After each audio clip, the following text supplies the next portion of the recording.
नमस्कार, मैं SN Pandey crime plus news से आज कार्यक्रम में अपनी बात अपनों के साथ में आज हमारे साथ उपस्थित हैं जो कई फिल्में कर चुके हैं। अजय द्विवेदी जी, सर अपना परिचय दें। मेरा नाम अजय द्विवेदी है, मैं रहने वाला लखनऊ से और 95 से मैं मुंबई में हूँ और अब प्रोडक्शन करता था, फिर जो राइटिंग हुई, अभी मैं राइटिंग और डायरेक्शन दोनों कर रहा हूँ। सर कुछ हमारे जो है कहते हैं दर्शकों को बताइए कि जो आप मूवी डायरेक्ट करते हैं या जो है कहते हैं तो लोगों को कहाँ से इंतजाम करते हैं, कैसे मतलब क्या रहता है, कुछ बताएंगे थोड़ा सा। देखिए, फिल्म लाइन ऐसी चीज़ है कि जहाँ पे कलाकार तो आपके पास आसपास रहते हैं, लेकिन जब हम कोई सब्जेक्ट करते हैं या किस तरह के लिखते हैं तो हम ये पहले तो एक दिमाग में रखना पड़ता है कि हम किस तरह के लोगों को ले रहे हैं और उसी हिसाब से आसपास का माहौल देखते हैं। फिर जब हम जिस कैरेक्टर को लेके लिख रहे होते हैं या सोच रहे होते हैं, कंसीव करते हैं एक कैरेक्टर के लिए, जैसे पिता का कैरेक्टर है, वो पिता किस तरह का होगा, मतलब एक होता है सिंपल पिता होता है, एक होता है कि रूट पिता होता है, तो डिफरेंट टाइप के पिता भी होते हैं। अब वो पिता लिया हमने, मतलब क्या फेस के एक्सप्रेशन से सेलेक्ट करते हैं? फेस के एक्सप्रेशन से, बॉडी के एक्सप्रेशन से वो किस तरह से अपने आप को एडजस्ट करते हैं। और उसमें भी एक कैरेक्टर में कम से कम 3 कैरेक्टर रखते हैं कि मान लीजिए जैसे एक को हम कर रहे हैं और दूसरा किसी तरह प्रॉब्लम हो जाती है तो हम दूसरे को ले सकें। तो इस तरह से हम लोग फिल्मों का सिलेक्शन करते हैं कलाकारों का। सर जो राइटिंग भी करते हैं, आप स्टोरीज भी लिखते हैं, इसमें मतलब कैसे, मतलब क्या अनुभव करके कैसे लिखते हैं, क्या मतलब अनुभव करते रहते हैं या क्या सोचते रहते हैं, थीम की इतना बड़ी चीजें लिख लेते हैं? सर थीम क्या, देखिए जो कहा जाता है कि कहानियां जो है ना हमारे आसपास इर्द गिर्द ही घूमती रहती है और जब एक लेखक होता है तो उस लेखक को उस कलाकार के अंदर, उस कैरेक्टर के अंदर घुसना पड़ता है। अभी जैसे मैं एक सीन लिख रहा था, एक माँ बाप है जो बच्ची को पाल पोस के बड़ा करते हैं, सारी चीजें करते हैं, वो बच्ची जो माँ बाप को अवॉइड करके किसी और से शादी कर लेती है और शादी करने के बाद भी उसके साथ रहना शुरू कर देती है, माँ बाप को बिल्कुल अलग कर देती है। अब उधर बेटी को तकलीफ हो रही है, इधर मुझे ये दिखाना है कि माँ बाप दोनों आपस में बात कर रहे हैं कि बेटी को गए हुए इतने दिन हो गए, उसकी कोई खबर नहीं आई। आप यकीन मानिए उस सीन को लिखते लिखते मेरी आंखों से जो है आंसू निकल आए और वो पेज पे आंसू गिरा तो इतना आपको घुसना पड़ता है, भावुक हो जाना पड़ता है, उसमें भी डीपली जाना पड़ता है। सर अगर हम भावुक नहीं होंगे या वो लड़की है, लड़की की फीलिंग में स्ट्रॉन्गनेस नहीं आएगी तो वो जो आप संवाद लिखते हैं ना वो मजबूती नहीं आ सकती है। बिल्कुल सही। सर अच्छा कितने साल हो गए आपको इस फिल्म लाइन में आके? सर मैं फिल्म लाइन में तो धोखे से आ गया था। कैसे?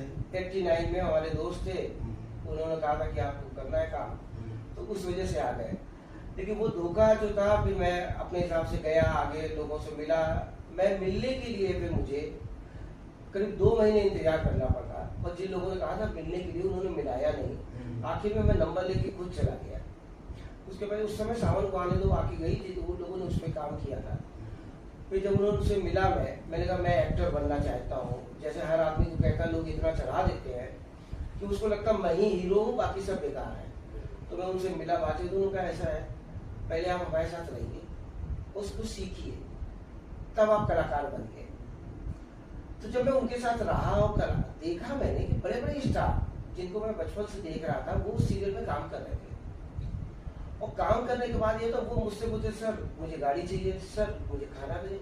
मैं सोचता मैं कौन हूँ, तो मुझे उस बात का उस समय एहसास नहीं हुआ और मैं अपना काम करता रहा। जो काम दिया गया जिम्मेदारी से किया, आगे करते करते ये दिन आ गए कि एक दौर ऐसा आया कि 93-94 के आसपास कि लखनऊ शहर में मैं प्रोडक्शन करता था और जब मेरी डेट होती थी तब शूटिंग रखी जाती। अच्छा, मैंने कई मूवियों में देखा आपने मतलब किरदार भी किया है, मतलब एज एक्टर काम भी किया और कई डायरेक्शन भी करते हैं, राइटिंग भी करते हैं, तो इसमें कोई तकलीफ नहीं होती आपको तीनों काम संभालने में? सर ऐसा है कि एक्टिंग का तो मुझे, मैं अब अपने मुंह से क्या बोलूं, एक्टिंग से तो मुझे ये हो गया ना, डर लगने लगा था। क्योंकि जब मैंने बताया ना आपको कि मैंने जब पहला वाला देखा और उसके बड़े बड़े एक्टरों को जब मैं एडिटिंग टेबल पे बैठा और मैंने ये देखा कि जो एडिटर थे हमारे आज के दौर के बहुत सीनियर पर्सन है वो, अब उसमें वो कह रहे हैं अरे इसको एक्सप्रेशन नहीं आ रहा है, ये कैसा बेवकूफ है, मतलब उल्टी सीधी बातें कर रहे हैं। मुझे लगा कि ये क्या तरीका है, मैं तो सोचता था एक्टर बहुत अच्छे होते हैं, हालांकि जो टेक्निकल आदमी होता है उसके हिसाब से वो परफेक्ट नहीं होते हैं। तो मुझे लगा कि मुझे एक्टिंग तो नहीं करनी चाहिए। अब जैसा कि अभी आपने बोला कि अब आपने एक्टिंग की, तो मैं अब एक्टिंग नहीं करता, क्योंकि मैं वो कैरेक्टर जो पढ़ रहा होता हूँ उस कैरेक्टर को जी लेता हूँ। नहीं, आपकी मूवी का ट्रेलर रिलीज हुआ जिसमें मैंने देखा आपने पिता का कैरेक्टर किया, बड़ा अच्छा कैरेक्टर लगा मुझे वो। मैं दर्शकों को बल्कि थोड़ा सा दिखा भी दूंगा सीन लगा के उसको। इनकी ब्याज का पैसा मांगने तू यहाँ आया है ना, ये मत भूल कि वो जमीन हमारी है। चल ठीक है, पूरा कर्जा चुका देना, वरना कपड़े तो उतरेंगे तेरे बाप के नहीं। पता नहीं ऐसे किसी इंतजाम हुआ या नहीं? कितना कर्जा है आपके ऊपर? काम हो जाए तो अच्छा है। कैसे जीवन जिएगा, उसकी लालच क्या है, उसकी भावनाएं क्या है, और अगर उसको क्रोध आता है तो उसको क्रोध क्यों आता है। तो उस जब आप कोई कैरेक्टर करते हैं ना, उसके अंदर घुसना पड़ता है। आप वहां पे ये मत देखिए कि आपको चाय मिली कि नहीं मिली, कॉफी मिली कि नहीं मिली, खाना मिला कि नहीं मिला। चाय, कॉफी और 5 स्टार का ट्रीटमेंट वो फिल्मों में दिखता नहीं है। बिल्कुल, ये आपकी पर्सनल चीजें हैं। सर ऐसी कोई मूवी बताएं जिसको बनाने में आपको बड़ी मतलब कठिनाइयों का सामना करना पड़ा हो। सर कठिनाइयां तो देखिए जीवन में जब आप घर से निकलते हैं तो भी होती है। नहीं, जैसे कि एक्टर को समझाने में या आपके क्राउड जो हो या इन सबको मैनेज करने में जिसमें बड़ी मैं बताता हूँ, मैं यहाँ लखनऊ में एक काम कर रहा था और मैंने ऑडिशन लिया और उस एक्टर पे मुझे पूरा विश्वास था कि बहुत अच्छा एक्टर है। उसने जो ऑडिशन में काम किया तो बहुत जबरदस्त उसने एक्सप्रेशन दिए और मतलब इतना अच्छा काम किया कि आप मतलब उसको हम तारीफ कर नहीं सकते। बट दूसरे दिन जिस दिन हमारा शूट हुआ जब, और मैंने कहा भाई शुरुआत अच्छे से करते हैं, उसका सीन लगाया तो साहब वो परफॉर्मेंस नहीं दे पाया। फिर मैंने कहा चलो ठीक है दूसरे का सीन करते हैं, फिर दूसरे का सीन किया हमने, फिर उसका सीन लगाया 2-3 घंटे बाद, फिर भी वो काम नहीं कर पाया। आप ये जानिए कि वो बंदे से मैंने लास्ट की 11 बजे उससे शॉट लिया, लेकिन वो उतना परफेक्शन नहीं दे पाया जितना पहले दिन उसने दिया था। तो एक्टर भाई ये तकलीफों का सामना तो आपको करना ही पड़ता है। आखिर में क्या होता है कि आप जिसको कहते हैं कॉम्प्रोमाइज, जो हर आदमी कहता नहीं करते हैं, वो कॉम्प्रोमाइज करके आपको निकलना पड़ा। अच्छा, एक एक्टर, एक डायरेक्टर या एक राइटर बनने के लिए तो संघर्षों का मुझे लगता है कि बहुत सारा पहाड़ आदमी को झेलना पड़ता होगा या बहुत सारी दूरियां तय करनी पड़ती होंगी, तब जाके एक मैच्योर बन पाता है मुझे लगता है। सर मैच्योरिटी का तो क्या है कि कोई उम्र नहीं होती है। कुछ लोग 70 साल तक के ऐसे जीवन जीते हैं जैसे कि उनको लगता ही नहीं कुछ है।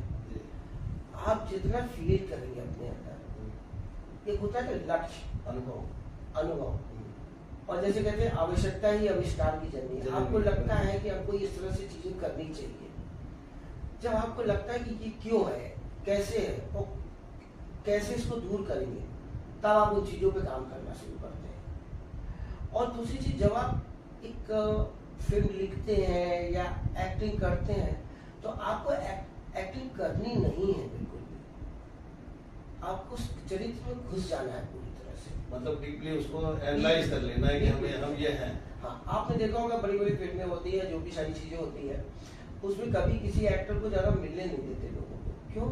क्योंकि वो जो होता है वो उस समय नहीं होता है, उसको वो होना है जो फिल्म में चाहिए। और अगर आम जिंदगी जीने लगेगा तो वो परफॉर्मेंस नहीं दे पाएगा। इसलिए आपको उस चरित्र में इंटर करना पड़ेगा, उस चीज को समझना पड़ेगा। आज बहुत अच्छा लगा हमारे बीच में अजय द्विवेदी जी, जो कि काफी फिल्में इन्होंने की है, हमारे बीच में आए और अपने ज्ञान को जो है कहते हैं हमारे श्रोताओं तक, दर्शकों तक पहुंचाया। आपका बहुत बहुत धन्यवाद सर। फिर आइएगा अगले कार्यक्रम में। धन्यवाद। नमस्कार।